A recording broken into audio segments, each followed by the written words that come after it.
Buen día, profesor y compañeros. Mi nombre es Amy Sáenz y en el día de hoy le voy a hablar sobre el parcial número 3. Como primer punto tenemos la introducción.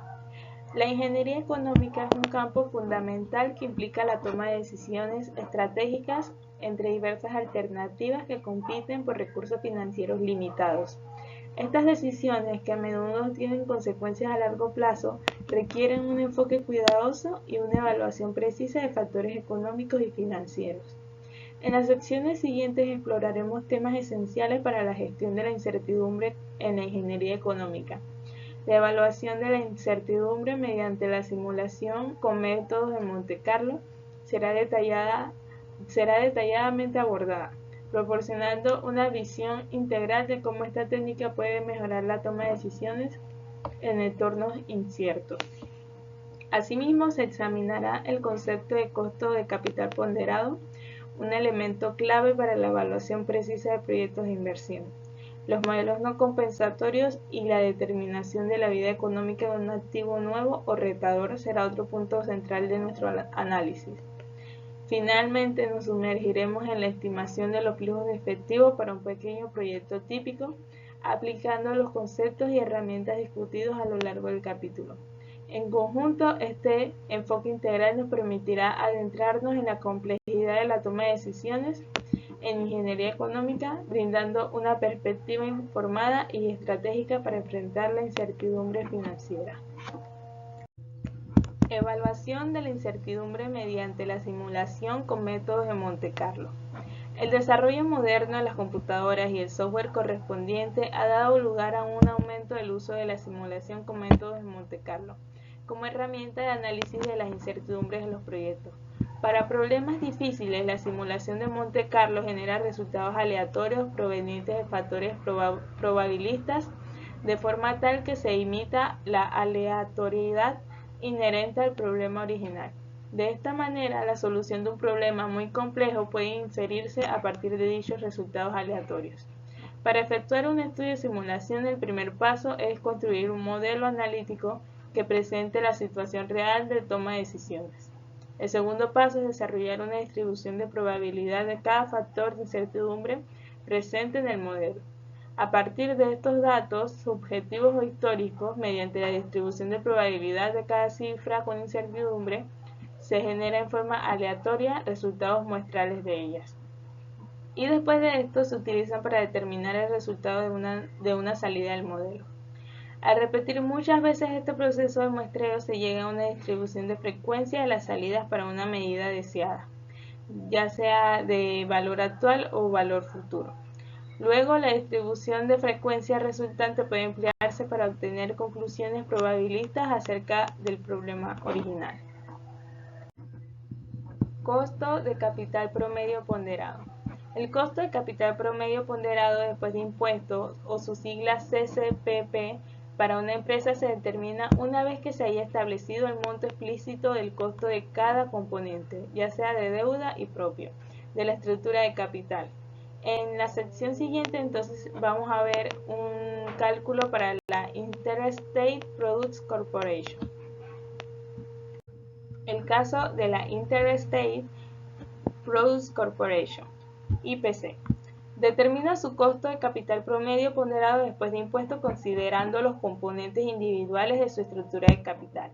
Los ejemplos establecen el monto y el costo después de impuestos a la deuda a corto plazo, bonos, acciones comunes y acciones inherentes. Además, se incluyen las utilidades retenidas, tratadas como fondos propios internos con el mismo costo que las acciones comunes. En el estado más reciente, IPC retuvo utilidades por 4.300.000. Estos fondos combinados con la información de los ejemplos previos permiten calcular el costo de capital promedio ponderado para la empresa. La ponderación de cada componente se realiza en proporción a su contribución al total de los fondos. Es importante destacar que los fondos de depreciación o reservas, aunque son una fuente adicional de fondos internos para invertir, no se incluyen explícitamente en el cálculo del costo promedio ponderado. Sin embargo, se supone que estos fondos reemplazan la necesidad de más capital de deuda y propio en las mismas proporciones que en la estructura actual de capital. con un costo de oportunidad igual al costo de capital promedio ponderado. La relación con la tasa de rendimiento atractiva. La relación entre el valor del costo de capital promedio ponderado y la tasa de rendimiento mínima aceptable, TREMA, es crucial en la toma de decisiones financieras y en la evaluación de proyectos de ingeniería. Si se estima que la tasa de rendimiento de un proyecto es menor que el CCPP, indica que los resultados económicos del proyecto disminuirían el valor de la empresa, ya que no habría utilidad sobrante por encima del costo del capital invertido en el proyecto. Esto implicaría un impacto negativo en la riqueza de la compañía. Para evitar esta situación, el CCPP se convierte en el valor mínimo que debe utilizarse como TREMA. En otras palabras, la empresa no debería embarcarse en proyectos cuya tasa de rendimiento estimada sea inferior al CCPP, ya que esto podría perjudicar la creación de valor.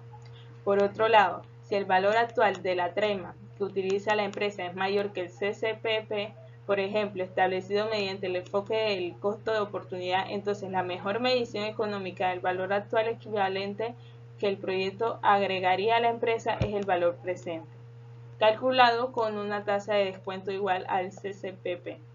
Esto garantiza que la evaluación del proyecto se realice considerando el costo de capital real de la empresa. Costo de capital promedio marginal. En la evaluación de proyectos nuevos a veces se argumenta que el costo de capital promedio ponderado actual puede no ser el valor más adecuado. Entonces aquí se propone que el enfoque de utilizar el costo de capital promedio ponderado marginal, que representa el costo promedio ponderado de los fondos adicionales necesarios para financiar proyectos nuevos o reemplazar fondos existentes. El argumento subyacente es que la deuda nueva y el capital propio para proyectos futuros normalmente tendrá un costo mayor que los fondos existentes, por lo que el costo más representativo es el marginal. Si la empresa necesita adquirir recursos adicionales para financiar nuevos proyectos, entonces se sugiere utilizar el costo promedio ponderado, después de impuestos marginal, basado en la mezcla de nuevas fuentes de financiamiento. Por otro lado, si los fondos existentes son suficientemente para cubrir las necesidades de capital futuras, incluyendo las reservas de depreciación, entonces se propone utilizar el costo de capital promedio ponderado después de impuesto actual. Los modelos no compensatorios. En esta sección se abordan 4 modelos no compensatorios para la toma de decisiones cuando se enfrentan a atributos múltiples. Estos modelos son los siguientes. La dominancia. La dominancia es un método eficaz para eliminar alternativas inferiores en un estudio. Si una alternativa supera a otra en todos los atributos, se dice que domina la segunda, facilitando la toma de decisiones. Sin embargo, este método no siempre permite seleccionar la mejor alternativa. El segundo es satisfacción. El método de satisfacción, también conocido como método de rango factible, implica establecer valores mínimos y máximos aceptables para cada atributo. Las alternativas que no cumplen con estos límites quedan excluidas. Este método reduce la complejidad del análisis al limitar las alternativas basándose en los valores aceptables. El tercero es resolución disyuntiva. Similar al método de satisfacción, la resolución disyuntiva compara los atributos de cada alternativa con un estándar, pero evalúa cada alternativa utilizando el mejor valor alcanzado para cada atributo.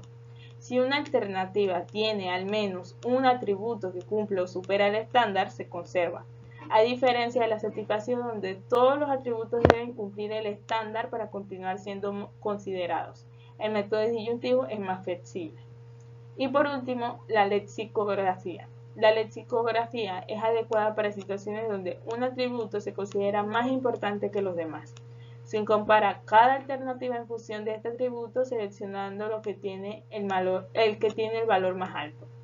En caso de que haya un empate, se recurre al siguiente atributo en importancia hasta resolver la decisión.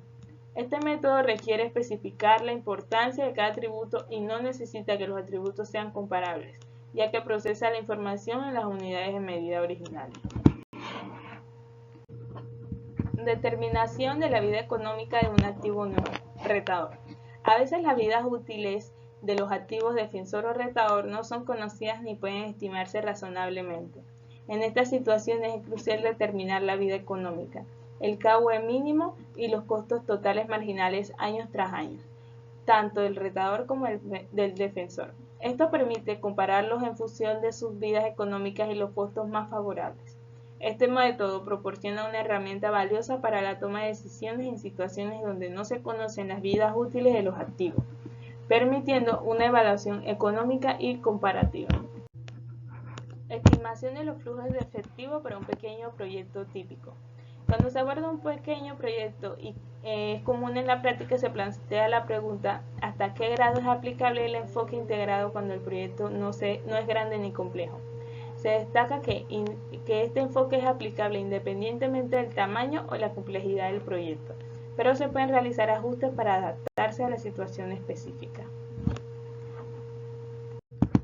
Por ejemplo, la EDT, estructura de desglose del trabajo. Para proyectos pequeños se puede reducir significativamente el número de niveles y el alcance de la EDT.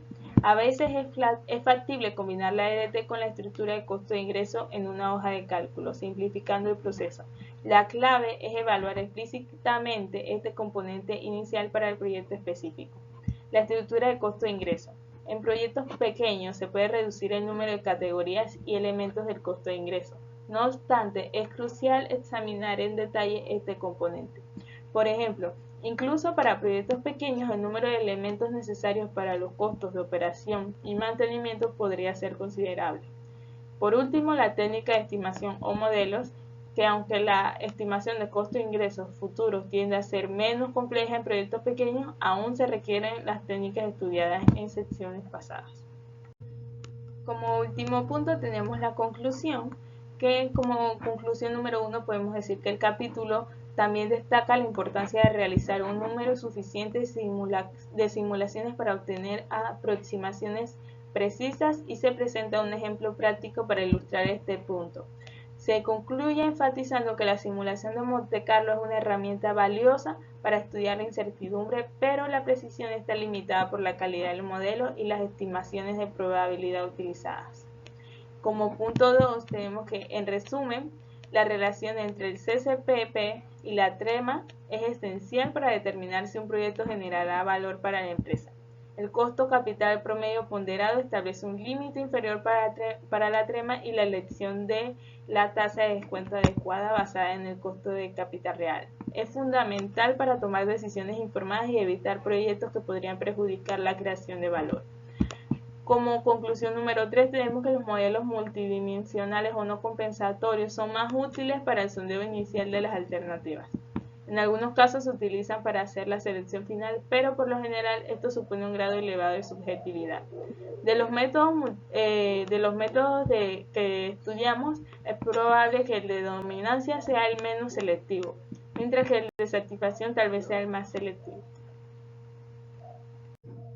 Como conclusión número 4 tenemos que la determinación de la vida económica de un activo nuevo, especialmente en comparación con un activo existente o defensor, es un proceso crítico en el análisis de reemplazo.